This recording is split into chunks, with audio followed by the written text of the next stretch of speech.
Nikolai can have my heart, my soul, my hand in marriage. Hello! Welcome back to my channel. My name is Ishi and you're on Ishi Time. Today I'm going to be reviewing Shadow and Bone and Siege and Storm by Leigh Bardugo. Let's dive right into the non-spoiler review for Shadow and Bone. This book takes place in Ravka, which is a country torn apart by something called the Shadowfold. This Shadowfold crawls with flesh-eating monsters, and one day our main character Alina and her army regiment are traveling through this Shadowfold when they are attacked by these monsters. This is when Alina finds out that she has a unique and special power that could potentially one day destroy the Shadowfold itself. Upon discovery of her power, the Darkling whisks Alina away to the little palace and trains her with the other Grisha. The book was okay, but it didn't really blow me out of the water. There really was no action in the book, which I understand because Alina didn't know how to use her powers yet, so throwing her into a super dangerous situation would be a good way to get her killed. Nonetheless, Alina was kind of a sitting duck at Little Palace for the majority of the book, and that didn't make it fun for me to read. It was a typical Chosen One story, and it didn't really have any huge plot twists, but I do have to mention that I sat and read this book in one day, so that has to count for something. I gave it 3 stars on Goodreads. This is where we dive into the spoilers, so if you have not read Shadow and Bone, this is where I must leave you. To understand this book, we have to know Morozova, who is an ancient Grisha who sought power that no other Grisha had dreamed of before. The Darkling wanted Morozova's amplifiers for Alina so he could control Alina and eventually take over Ravka. When Alina finds out, she escapes the little palace, she runs into Mal, and together they search for the first of Morozova's amplifier, the stag. They find the stag, and obviously for Alina to use the amplifier, she has to kill the stag, and she's unable to do so. This is when the Darkling catches up to them, he kills the stag, puts the amplifier around Alina's neck, and now he can control Alina's power. He takes them to the Shadowfold and extends the Shadowfold over another whole village. Alina lashes out in anger and disbelief, and she finds out that she can still use the stag's power because she had shown the stag mercy. Alina and Mal escape the fold together, they board a ship and plan to go into hiding. Let's talk about the characters. And the first is our main girl, Alina. I did not like Alina in this book. I found her to be whiny and immature, and from the very first chapters, she's complaining about how she's plain and not very pretty, and she's moping about how Mal would never look twice at her because there are many other girls who are prettier than her out there. Alina is very insecure about her appearance, and because of this, she instantly dislikes any girl who's pretty. We see this in Zoya, a pretty Grisha that Mal noticed at the beginning of the book, and then Alina continues to hate Zoya in the rest of the book. That being said, Zoya isn't very likable either. She's kind of a jerk, but Alina hates her more for being pretty than for being a jerk. At the little palace, Alina doesn't really try to make friends, but then she mopes about not fitting in. She judges Nadia and Marie for gossiping and being superficial, but then she goes and gossips with Genya all the time. Alina is constantly feeling sorry for herself, and that didn't make for a good reading experience, especially because this book is in first person. Next, let's talk about the Darkling. Many people love the Darkling. Even before I heard about the series, I had heard so much about the Darkling, and I was excited to see what sort of a character he was. I liked him in the beginning, but the moment he kissed Alina, I knew something was up and I never trusted him again. That kiss was so out of the blue, and I found it to be completely unbelievable. And because of that, I never really considered him an actual love interest in this book. I don't have much to say about him except that I don't really like him and I don't really understand why people like him. But because this is just the first book, I'll maybe change my mind by the time I get to the second and third books. Next is Mal. You could have replaced Mal with the cardboard cutout and I wouldn't have noticed.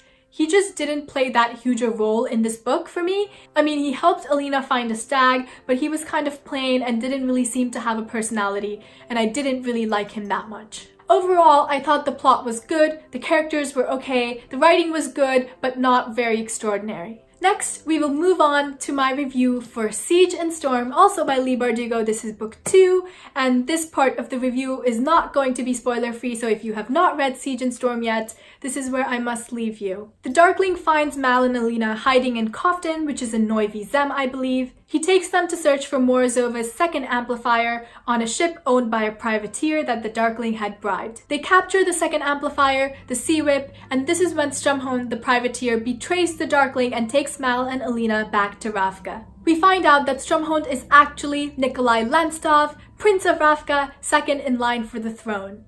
I read Six of Crows and Crooked Kingdom before reading the Grisha Trilogy, so I already knew this. So I had been waiting for this moment from the moment we met Strumhond.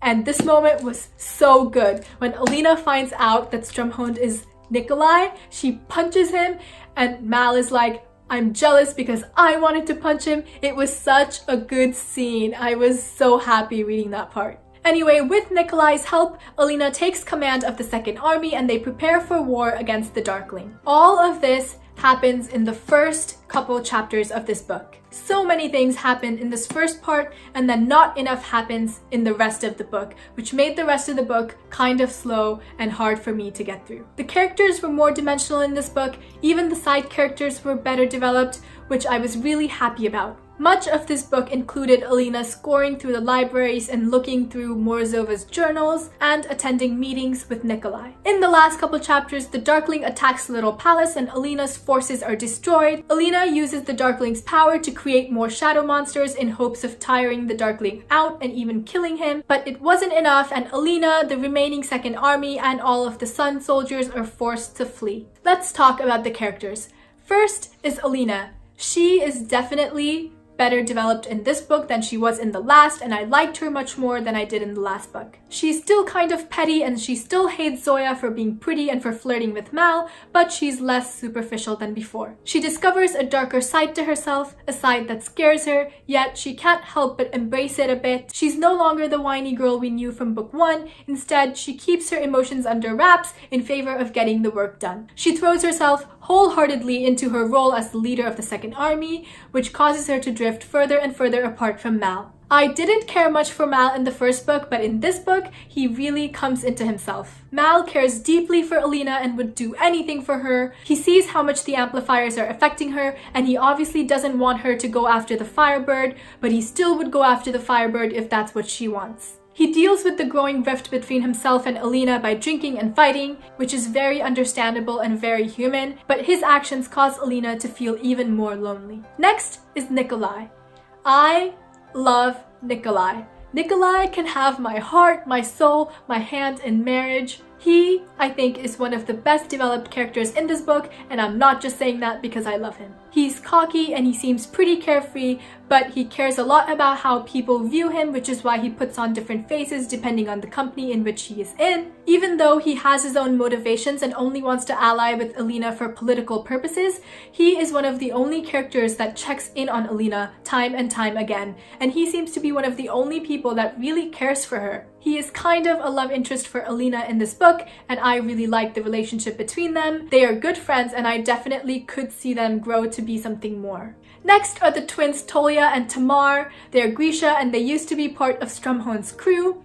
At first, we don't really know that they're Grisha, and we saw the Darkling's guards, like Ivan, terrorizing them, but then in the end, when they're helping Mal and Alina escape, we find out that they're actually Grisha, and that scene was so good. When one of them attacks Ivan with their Grisha powers, I was like, oh my god, that's so good. I felt like this was a filler novel meant to build up to a bigger and better ending, but I'm not complaining because we got to meet a lot of new characters like Tolya, Tamar, and Nikolai, all of whom I loved, and I also liked Alina and Mal much better in this book, so I felt like this book was essential in growing the characters. But I kind of wish something happened, you know? Those are my reviews for Shadow and Bone and Siege and Storm by Leigh Bardugo, which are books 1 and 2 in the Grisha Trilogy. If you agreed or disagreed with anything I said, let me know down in the comments below. If you like this video, please click thumbs up and subscribe to my channel. My name is Ishi. Thanks for spending time with me, and I hope your day is as wonderful as you are.